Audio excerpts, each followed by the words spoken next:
There's a group called the National Lawyers Guild, which is a group of hard left. It was obviously a communist front organization for years, but now it's on every major law school campus in the country, and it's attracting lots of decent young people who don't know what it stands for.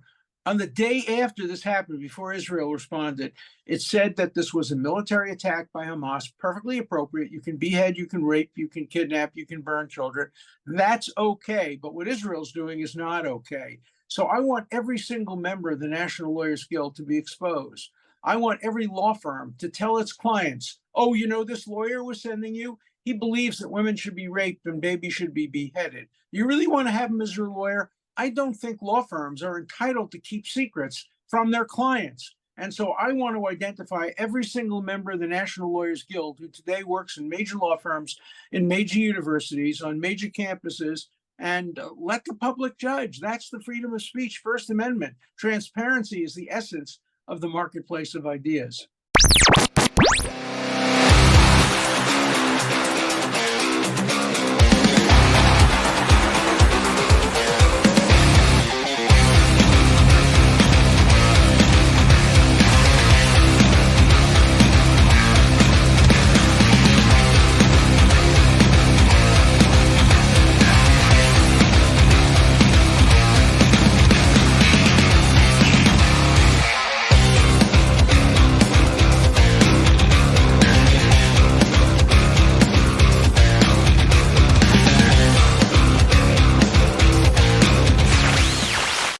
Welcome back to the program. My guest today is by far one of the most famous and well-known defense attorneys in the world.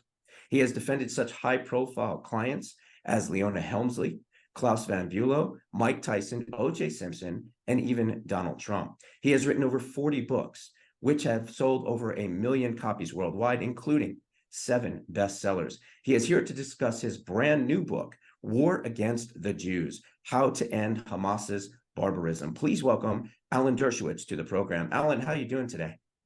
Well, I wish this were on a different subject. You know, the day the massacres occurred on October 7th, I sat down and I started writing this book.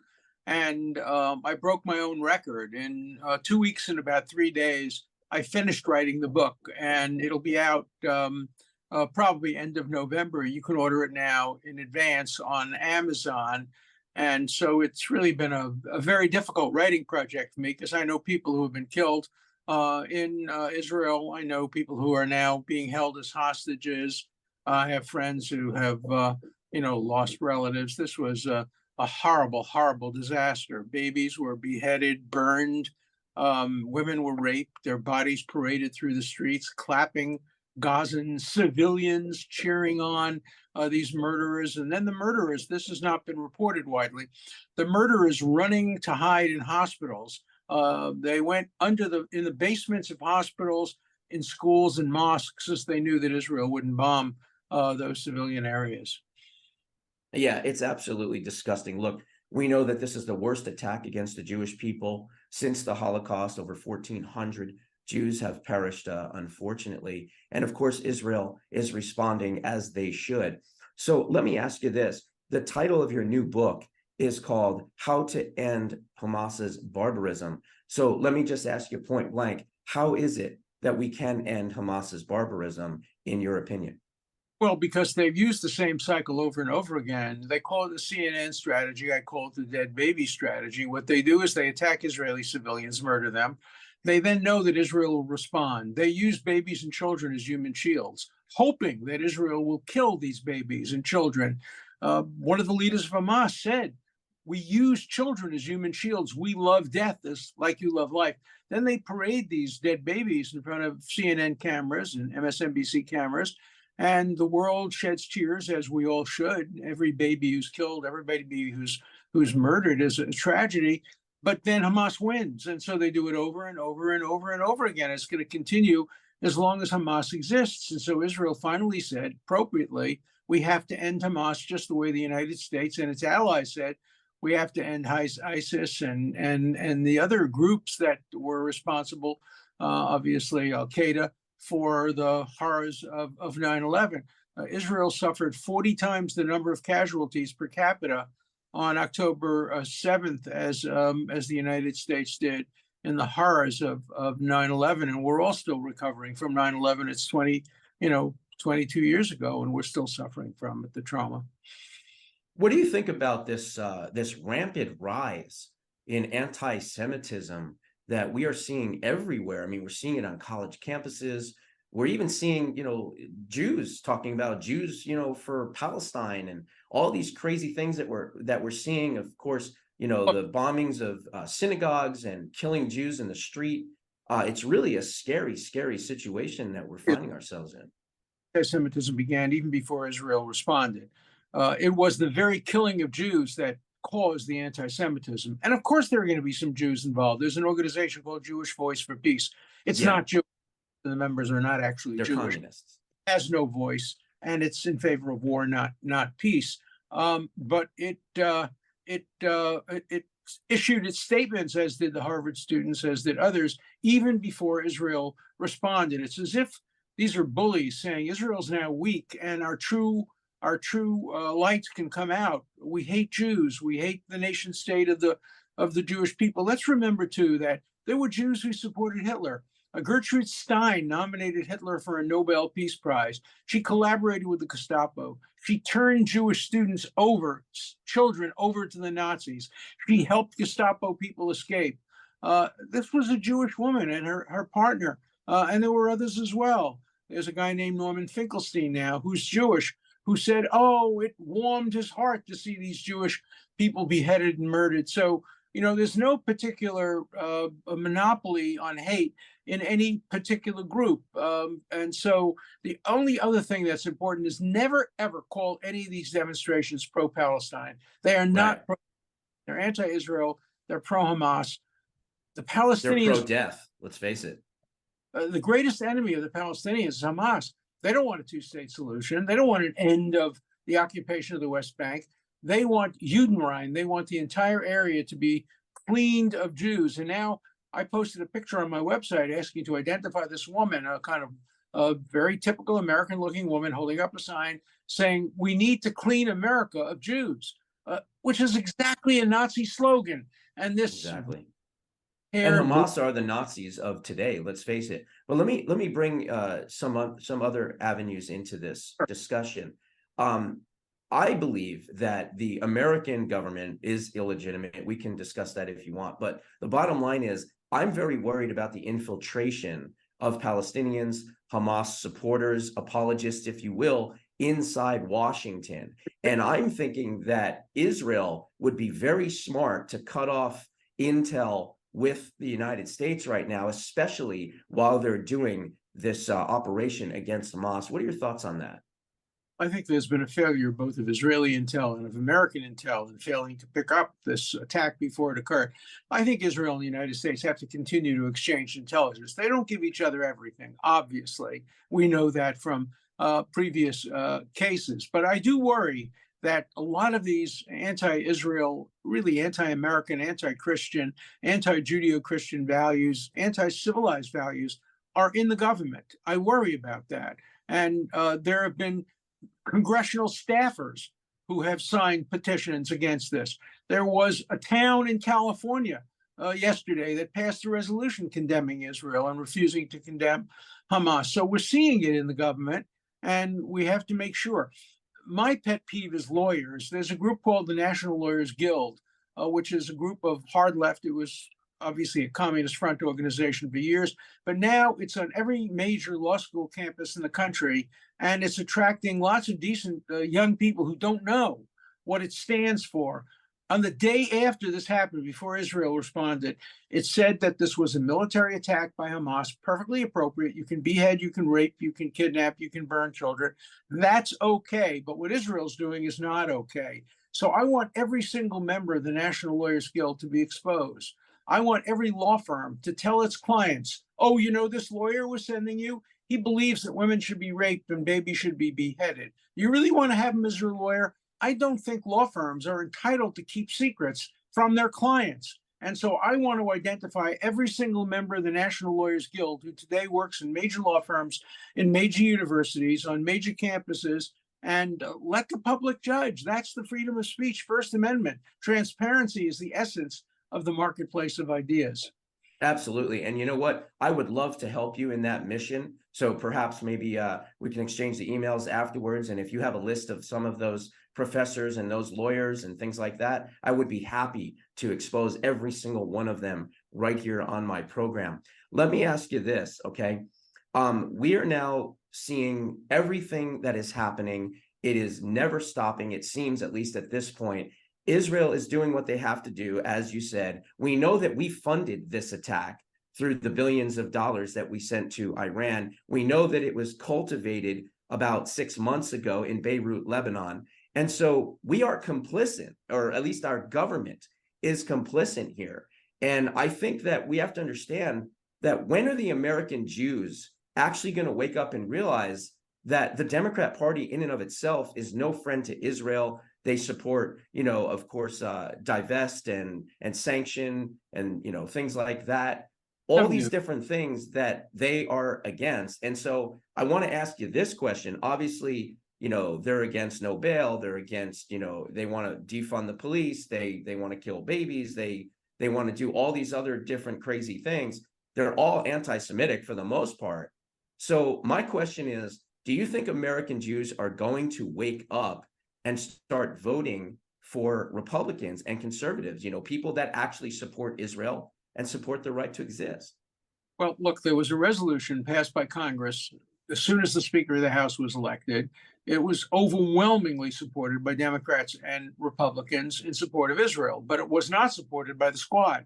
Virtually everybody who opposed it was a Democrat. The Democrats have a problem with a dozen or so members of the House and maybe one or two senators. Obviously, Senator Sanders. It's interesting. The most anti-Semitic senator in the entire United States Senate is a Jew, at least by background, coming from Brooklyn. Mm-hmm. Bernie Sanders. You want to get me to vote for Donald Trump? That's easy. Nominate Bernie Sanders as president on the Democratic side, and I'll vote for any Republican over Bernie Sanders. But I want to see this remain a bipartisan issue. And I want to see as much influence as possible exerted within the Democratic Party to marginalize the extremists, the Squad, and to make the party of the centrists who support Israel. Joe Biden, in general, has been very supportive of Israel. So was Donald Trump. President Obama was not. And I think each individual Democrat, each individual leader has to be judged on his or her own merits. Well, let me ask you this then. You said that Biden has been supportive of Israel. I mean, he waited 6 months to talk to Benjamin Netanyahu. He literally funded Iran for this attack. So don't you think he's playing both sides of the fence here? Well, every president plays a little bit of both sides of the fence, just the way Qatar. You think President Trump was? I mean, he had 4 peace deals. He moved the embassy to Jerusalem. President Trump was very strongly supportive of Israel. I helped him out. I worked with him in the White House on all these Israel things. I was at the opening of the embassy in Jerusalem, invited by President Trump to be there. And I supported all of President Trump's efforts on behalf of Israel. I opposed his efforts in other areas. That's what democracy is about. I have never seen a perfect candidate or a perfect party. If I were the czar or you were the czar, I'd know what we could say to each other. But that's not the way democracy works. The parties have good people and bad people. There are people in the Republican Party who I don't like. There are more people in the Democratic Party I don't like. But in general, I've been a liberal Democrat I'm 85 years old since I could vote at the age of 21. I didn't vote at 18. We didn't have an amendment. Then my first vote was for John F. Kennedy.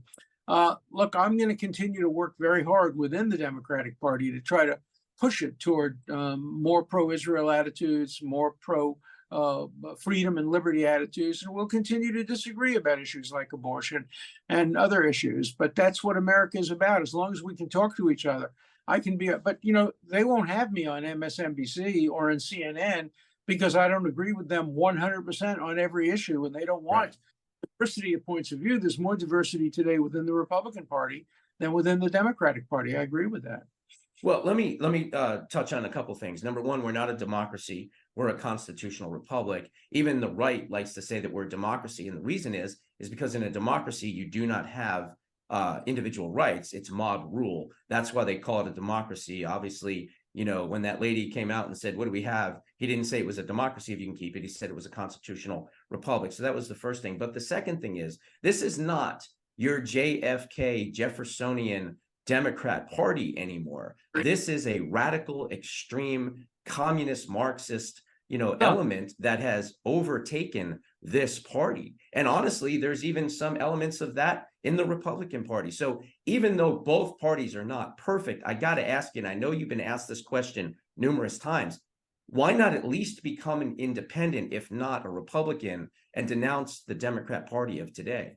Well, I did say that when they nominated as head of the Democratic Party, Keith Ellison. I said if Keith Ellison were appointed to be head of the Democratic Party, I would quit the Democratic Party and become an independent. That didn't happen. So I'm waiting, but there may come a time when I will quit the Democratic Party and become an independent. I am an independent voter. Let me make this point very clear. I will support anyone who runs against the squad, any members of the squad, either in a Democratic primary or in the general election. I will support Republicans who run against the squad. I will support them financially. I will support them morally. I will support them politically. So I think of myself more as an independent than as a loyal Democrat. I'm not a card-carrying Democrat. I just tend to vote Democrat. I voted for Bill Weld. He was the Republican when he was governor of Massachusetts. I voted for other Republicans in my life as well.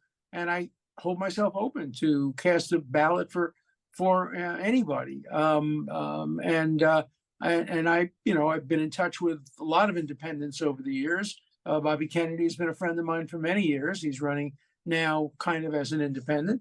I like some of his ideas, and some of his ideas I disagree with. That's true of almost every candidate. Let me ask you this. I've got two more questions for you. I want to pivot to 2024 and President Trump.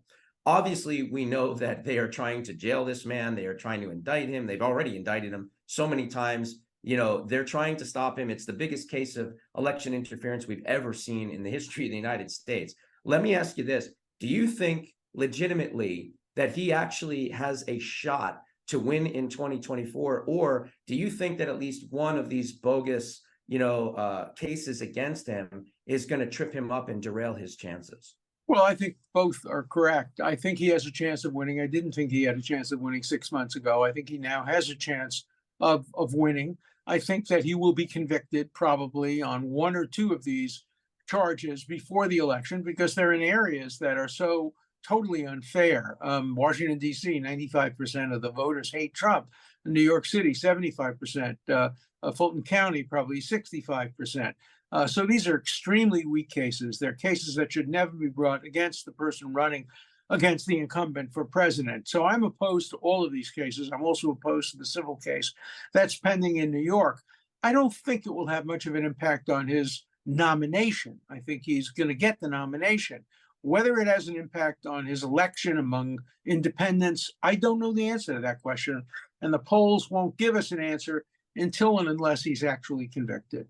Right, exactly. Well, let's switch gears for the last question here. You have represented some of the most famous and high-profile clients out there and ever. And so I want to ask you this question. It's really just a two-parter. Is there anyone that you represented that you wish that you didn't? And which person that you represented you feel the most satisfied about the victory? Well, the answer is clear. Jeffrey Epstein, I wish I had never defended him because as the result of representing him and getting him a plea bargain, which he thought was a terrible plea bargain, and most people think was too good for him, as a result of that, I was falsely accused of participating. And the woman who accused me has now admitted that she may very well have misidentified me. So you know, I'm no longer accused, and she dropped all of her allegations in her lawsuit against me. But I wish I hadn't been involved in that case because it affected my family, my personal life, all of that. The case I'm most satisfied with is probably one you've never heard of. It's a man named Anatoly Sharansky, a Russian Jew who was charged with spying for America and threatened with the death penalty. And I represented him pro bono for 8 years and finally arranged for a spy trade in which he was released and came back to Israel in time to be able to be the father of his two wonderful young daughters. And so, although that case, I got no fee and no expenses, I paid all of my own travel to Russia over and over again. It was the most satisfying in my life because I had to use politics, economics, law, every part of my legal arsenal to get him free finally.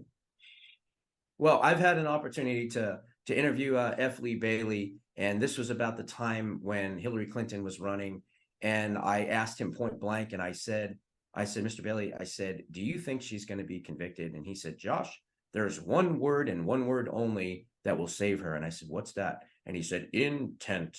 So you're obviously right up there with him. I thank you so much for being a guest on the program. The guest is Alan Dershowitz. The book is, let's see, The War Against Hamas, How to End Hamas's Barbarism. Where can folks go to buy your brand new book or pre-order it, sir? You can pre-order it at Amazon, The War Against the Jews. And if you pre-order it, really, it sends a message that you're on the right side of this fight. You're on the right side of history. This is indeed a clash between good and evil. It's the most serious, important, and clearest clash since the end of the Second World War. And that's why I wrote my book. And I hope people will pre-order it, and I hope they'll read it. Excellent. Well, again, thank you so much for being on the program. I'll definitely have you back on in the future. I really appreciate it. God bless you and good luck with everything. Okay. You too. Thank you. Bye. Okay.